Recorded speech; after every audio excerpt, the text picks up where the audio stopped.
وہ اختصار کیا تھا وہ ذرا سنیے، وہ مختصر سا تجزیہ کرنے لگا ہوں۔ آج یورپ علم کی دنیا کا سب سے بڑا استاد مانا جاتا ہے، آج وہ بڑا مانا جاتا ہے، کہا جاتا ہے جی اس کے ہاں سائنس کی ترقی ہے، فلاں فن کی ترقی ہے، فلاں علم کی ترقی ہے، یہ کہا جاتا ہے۔ لیکن قرون وسطیٰ کے اندر اس کے یہاں علم اور علماء کا جو حال تھا وہ طریق سے پوشیدہ نہیں ہے، جو ان کے ہاں علم کی حقیقت تھی وہ بالکل چھپی ہوئی نہیں، واضح ہے۔ میں اپنی نجی گفتگو کے اندر واضح کر چکا ہوں، طریق کسی کو بھی فراموش نہیں کرتی، حقائق سامنے لاتی ہے، اور ان کے بھی حقائق پورے مکمل طور پر موجود ہے، محفوظ ہے، منقوش ہے کتابوں کے اندر۔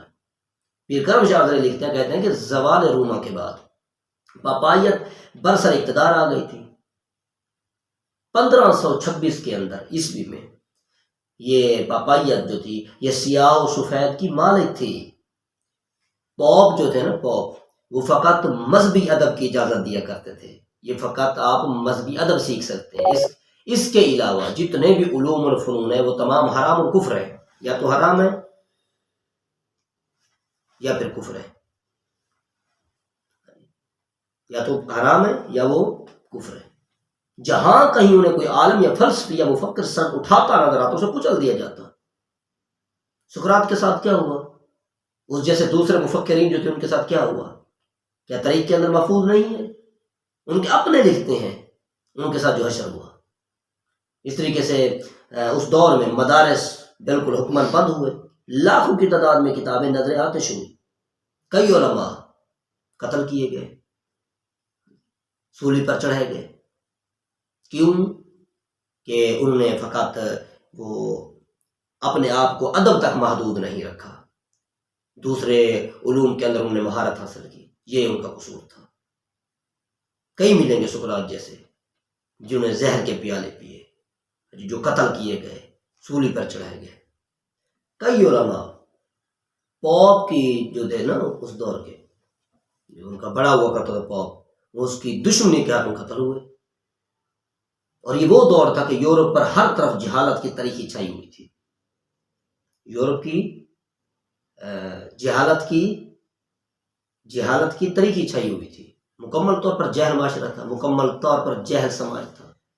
آج یہ لوگ یار جو بالکل علم دشمن تھے، علماء کو قتل کرنے والے تھے، ہاں جی، کتب سوزی جیسے واقعات جن کے اندر مشہور ہوں اور مشہور تھے، ہاں جی، جنہیں پڑھ کر کلیجہ منہ کو آتا ہے، یہ لوگ ہمیں بتائیں گے کہ تعلیمی معیار کیا ہے، تہذیبی معیار کیا ہے اور قانونی معیار کیا ہے۔ ہاں جی، یہ اس قوم کے دہقان ہے جو آج خود کو سب سے زیادہ تعلیم یافتہ مہذب خیال کرتی ہے۔ یہ اس کی بات کو داستان سنا رہا ہوں، یہ تو فقط مختصر سا خلاصہ تھا حضرت کرم شاہ کا۔ آگے چلیے، ڈاکٹر غلام جانی برق نے جو کتاب لکھی ہے اسے آپ پڑھیں۔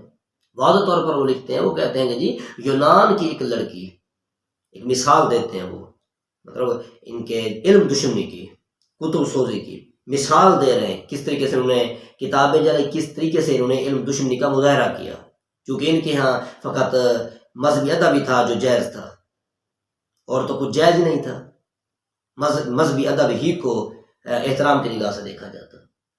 وہ کہتے ہیں، ایک جگہ وہ لکھتے ہیں، وہ کہتے ہیں کہ یونان کی ایک لڑکی ہے، پیشیا اس کا نام تھا، 414 عیسوی میں اسکندریہ میں تحصیل علوم کے لیے، اور برسوں کے بعد وہ ایک ممتاز فلسفی بن گئی، اسے افلاطون، ارسطو کے فلسفہ اور ریاضی و ہندسہ میں بڑا ورک حاصل تھا، بہت ذہین تھی، بہت ہی قابل تھی۔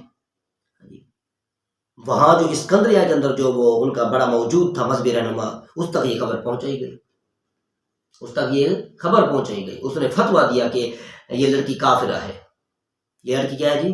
کافرہ۔ اور ایک دن اس نے کرندے اپنے بھیجے، جاؤ اسے پکڑ کر لاؤ۔ ایک دن وہ جب وہ فرائض تدریس سر انجام دینے کے لیے اپنے درسگاہ کی طرف جا رہی تھی، اس مذہبی پیشوا کے بھیجے ہوئے جو کرندے تھے وہ پہنچ گئے، سنگ دل رہ جو تھے، انہوں نے اس بیچارے لڑکے کو گھسیٹا، بالکل برہنہ کر دیا گیا، اسے پہلے اسے گھسیٹا گیا سر عام بازار میں، پھر اسے گرجے کے اندر لے گئے، وہاں تیز سیپیوں سے اس کی کھال کھرچی گئی، پتھر سے اس کا سر توڑا گیا. پھر جو کتابیں اس نے ہاتھوں میں لے رکھی تھی ان کتابوں کو جلایا گیا. نہ صرف اس کی کتابوں کو جلایا گیا بلکہ اسے بھی آگ کے اندر ڈال دیا گیا, اس لڑکی کو مارنے کے بعد بھی. یہ اس قوم کا حال ہے جو آج ہمارے سامنے مہذب بنتی ہے, ہمیں سکھاتی ہے جی تعلیمی معیار کیا ہے, جی تہذیبی معیار کیا ہے. ارے تہذیبی اور تعلیمی معیار آپ نے ہم سے سیکھا ہے, یہ ہماری بدبختی ہے جو ہم نے اپنے اسلاف کی تعلیم کو بلا رکھا ہے.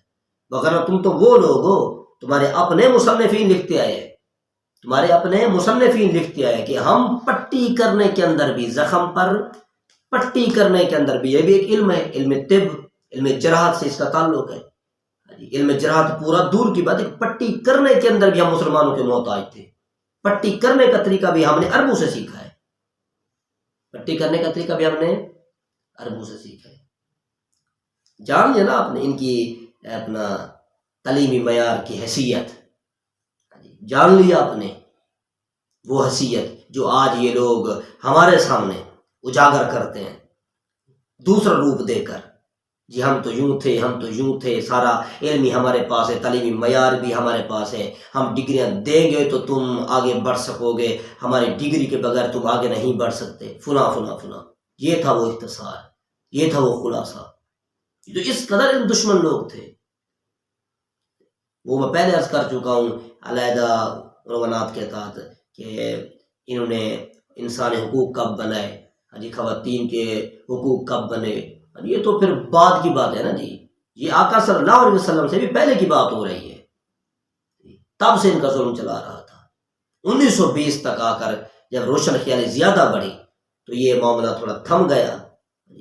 مکمل صہیونیوں کی پیچھے سے جو سازشیں تھیں نا, صہیونیوں کی سازشوں کے تحت پر اس نظام کو بدلا گیا, مکمل روشن خیالی آ گئی, مکمل طور پر روشن خیالی آ گئی. پھر دوسرے علوم بھی پڑھنے پڑھانے کا دور شروع ہوا, دوسرے علوم کے اندر بھی شغف حاصل ہونے لگا لوگوں کو, وہ دوسرے علوم بھی حاصل کرنے لگے, ان کی تحصیل بھی ہونے لگی, وہ فقط صہیونی طاقتوں کو بڑھانے کے لیے.